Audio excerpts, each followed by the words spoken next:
turn one went back to what it was the years past. The biggest complaint everybody had was turn one, and there was times where, we're watching the cars come into turn one. Airborne. Yeah. Totally.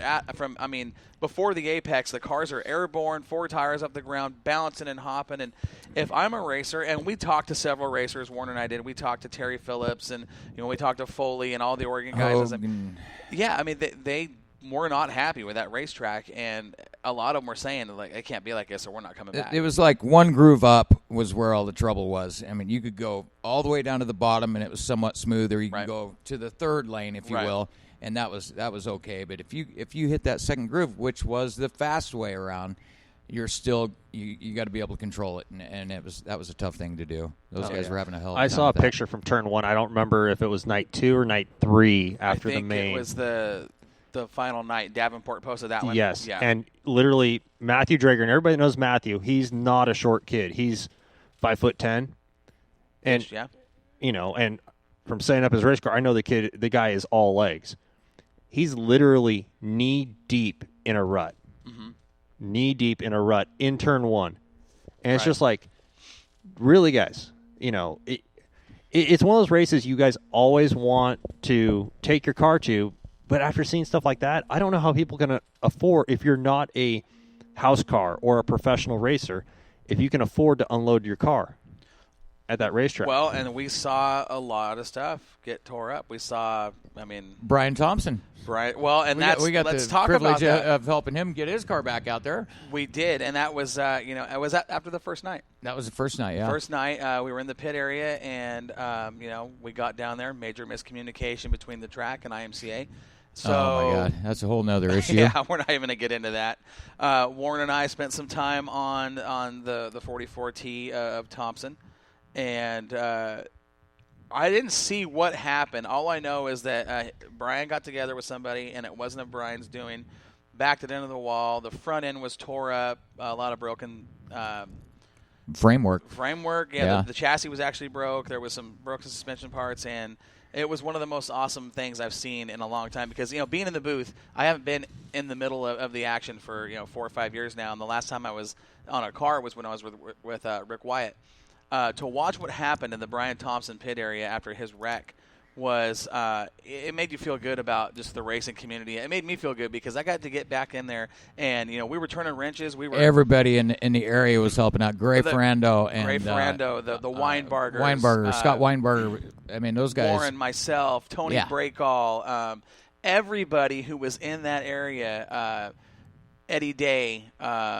Brad Newsom, everybody. Brian was like, we'll get her fixed tonight. Don't worry about it, guys. Bull crap, we're getting her done now. We need some seat time. We got him done and got him back out for the main. I'd say we loosely. Thanks to everybody's help. Everybody is a crew. Shout out to all those guys, man. It was awesome. Did a heck of a job. Because, when one person moved, there was someone else there to step in and take that. And if one person went over here to get a wrench and the other person was there to, grab something. Ray grabbed his brand new welder. And that was the funny thing because we were working on the suspension and nobody had even noticed that the frame was broke yet. I think Scott pointed that out. Scott, he was on top of that. So they got the chunk that was broke off and they put a wire wheel on it, cleaned the edges up, and got it up in there. And Gray went to work and welded it all back in. And there was some things that we had to get creative. There was some creativity putting that car back together, but went out and it worked. And we got him back out there. It was cool. It was a group effort, and all the Oregon guys, Oregon and Southwest Washington, I guess. We're all there for everybody, and we weren't doing our thing down there, so. It's like, who needs help? Brian's like, well, you can do my tires. I'm like, right on, cool. Yeah. Well, he was over here doing Brian's tires. I was kind of walking through the pit area, and I saw that Don Schott had bought a modified, and he was down there. And I look over, and him and Mike Swear were, talking about some things, and it looked like a pretty intense conversation. I'm like, hey, I got to go over and check this out, see what these guys are doing. It looked like they needed help. Well, Schott had a carburetor, some issues, and so we went to work and got a carburetor changed on Schott's car and got him back out. It was that kind of stuff. It was just everybody came together to help each other out. And that's the way it always is. We're talking about it like it was a huge, big deal, but that's the way it is every weekend. I don't care where you go. Right. That's the racing community. Somebody needs help. Somebody's broke. Everybody pitches in, man. It's not like nobody wants to see somebody out of a race and not being able to compete against myself. Right. I want to see. I want to help somebody compete against me. And that's what we see in the pits week in and week out is that if a racer needs help, you break apart or whatever. The racers that we're around, when they see one of their fellow racers need a part, they don't want to beat them because they can't get out on the track. They want to do it fairly, and they want to be out on the track with them. Yeah. So that's what it's like being a racer. Well, that's just being a racer. Here's the thing about it too, which I thought was really cool was, like I said, everybody come together to get Brian's car fixed. Now there was times they could have been, Kevin Roberts and those guys came over and jumped in, and they were the next. I mean, everybody came together to do something to put it together, get this car done. And what I thought was really cool was Brian Thompson. When it was all said and done, I watched him walk up to every person that helped in that car, shake their hands, say thank you. I appreciate it. He also gave a shout out on Facebook and named everybody. He did. Which was stand up. And there was times where there was so much going on, and Brian was trying to keep his mind set. He was getting ready to get in the car. He just kind of stepped back and kind of watch, and he himself was learning. I know that I learned some stuff on that. I haven't done a whole lot on a modified ever, but it was it's a race car, man. Well, right, but it was interesting to see how some of that stuff went together, and how everybody just kind of, it was like a hurricane around there. There was parts and and it was fun. Pieces. It was cool. Oh yeah. But to watch Brian Thompson, truly grateful. Yeah, and if you know Brian's a good dude. He'd be the first guy to help somebody out, and it was cool to see everybody come together. And another good part about that was Nikia's barbecuing. That was phenomenal. Yeah, she fed everybody in the area. You want food, and then they set the TV up for the IMCA TV broadcast. Which, so when that's the thing. Cool. Well, the pit area, you haven't been to the show yet, have you? No, I haven't. The pit area, it's one thing to hear how many cars are going to be there. Okay, at the Duel in the Desert. It's going to be 200 plus cars. You're thinking, man, that's a lot of cars. And you get down there and you see this big pit area, and huge pit area. The first day there was quite a few cars, and then people are like, this whole place is going to be filled up, and Warren and I are looking around at this giant parking lot, and it's basically it's the parking lot behind the NHRA drag strip, and I'm thinking to myself, there's no way this thing's going to fill up. It filled up, and it filled up quick, and it was incredible to see that many race cars. And really, I'd say out of I don't know what the final car count was. It was over 200. I have no idea. 250 maybe. There was probably, I think I saw 3 or 4 cars that I wouldn't call an A-main car. It was just the level. We spent some time talking with Terry Phillips. He wasn't real impressed with that racetrack. It'd be interesting to have some of the drivers call in and give us their opinions on the track, because we didn't actually get out on the track, so it's kind of hard for us to say. But it would be interesting if we got somebody to call in. Yeah, it would be, and Vegas is one of those things that we have a hard time, and we know that our racers were down there: Brian Thompson, Gray Ferrando, Colin Weinbarger, Kevin Roberts, all those guys. They need, we can get them to call in. Great. For the race fans out there. Brian, give us a call. Come on. What are you doing, buddy? We know you're just sitting at home. For all the racers out there, we have restructured Northwest Dirt News a little bit. So we do have a new Crocker's Cars call-in line number. That number here, as soon as I can find my note where it's at, is, come on now, 503. I know it's a 503 number. Yeah, I thought you had it I'm sorry, folks. I've got it right here. It is 503-862-DIRT.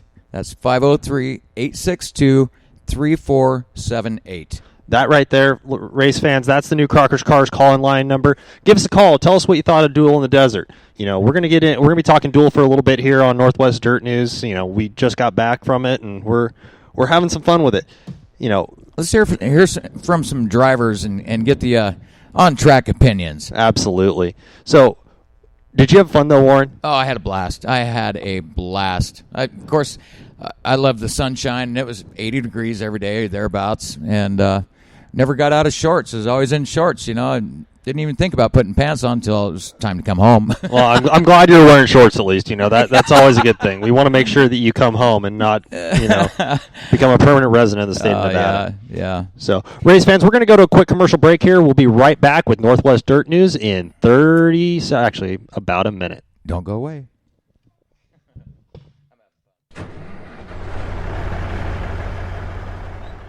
Do you wake up in the morning in a slump?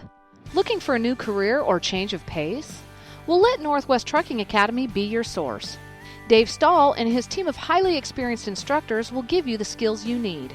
Whether you have no idea what the brake pedal is or you just need a refresher course, Northwest Trucking Academy will give you a customized training program to meet your needs.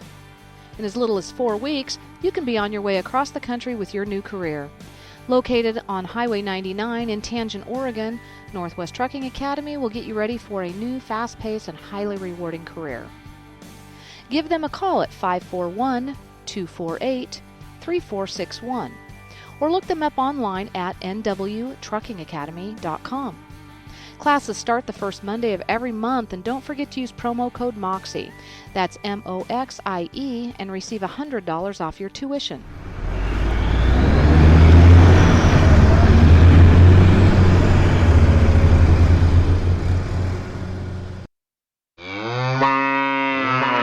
Hey, Corey, you want to tell me what we're doing around all these cows? We're at Stumbling J Livestock, Joel. Did you know that Stumbling J Livestock has been a family-owned business since 2005 and supplies all cattle needs from 300-pound feeders to 1,300-pound animals ready for butcher? No, I didn't know that. Did you know Stumbling J Livestock buys any type of livestock year-round and pays competitive prices? No, I didn't know that either, Corey. And I bet you didn't know Stumbling J Livestock buys and sells sheep and goats for pasture and meat. No, I had no idea. Joel, you don't know a whole bunch about cattle and livestock, do you? Well, honestly, Corey, not really. Well, Stumbling J Livestock provides all types of meat from silage-fed, grain-fed, even grass-fed. Yeah, really? Stumbling J sells butcher-ready hogs when available too, Joel. I sure love me some bacon. My local butcher, they've got the best bacon. Those local butchers work directly with Stumbling J Livestock, and Stumbling J can butcher at a USDA plant to sell fresh meat straight off the farm. Hey, Corey, how do you know so much about Stumbling J and their livestock? Well, Joel, I read the script. Man, let's eat. I'm hungry. Oh, man. I just found a cow pie with my new boots. Yeah, I thought I smelled something. Don't worry. It'll wash off. Stumbling J Livestock Incorporated is located in Shedd, Oregon. You can contact them at 541-409-5650. 541-409-5650. All right, race fans, we're back with Northwest Dirt News here live from the Jetstream Aqua Massage Studio. We want to step away from Dueling Desert for a minute, and while Warren and Corey were down there, we got some bad news out of the state of Georgia. I don't know if you saw this, Warren. It's been floating around Facebook. Young racer by the name of Brianna, I believe Vinette, was involved in, she's running an enduro race down in Leesburg, Georgia. Was involved in a little bit of an incident in the backstretch when she was running second in the race, ended up in the going for the lead coming out of 2, ended up in the backstretch and was involved in a pretty wicked crash. We never like to see that happen on the racetrack. We never like to see racers hurt. Some young talent down there out of Georgia. Unfortunately, she did suffer some injuries. She is currently hospitalized. Wow. The last update I got from everyone back in Georgia was that she was hospitalized with some pretty severe injuries, broken bones, to the point where she was going to have surgery. That's a shame. It really is. For you Facebook fans have seen it. It's the 39B car. It's looks like to me a Monte Carlo, but it was an absolutely horrific crash to see and to watch. But they have set up a GoFundMe account to help them cover some of the medical expenses with her. She's a bright young talent out of Georgia. Race fans, if you can get out there and look on the GoFundMe page for Brianna Vinette, Vinent. It's a GoFundMe account. Help them out. Race fans. Even if we're out here in Oregon, we can't stand by and let something like that happen. Absolutely, and it goes both ways. I'm sure if somebody out here had troubles, the racing community is the racing community. We're all family, so anything we can do to help out would be awesome. Absolutely. Yeah. So, back to Duel. back to duel. We got away from that for a long time. Oh yeah, we? Absolutely. It's one of those things, when we fly these shows by the seat of our pants, we have to do Absolutely. it. Absolutely. I mean, it's the duel, man. Well, Corey stepped away for a minute. I'll tell you about kicking his butt on the electric go-karts. Yeah, I want to hear about this. I haven't heard this story yet. Oh, so. It was, we're GPS in a go-kart place in Vegas to go race. So we come up with a place and we get there.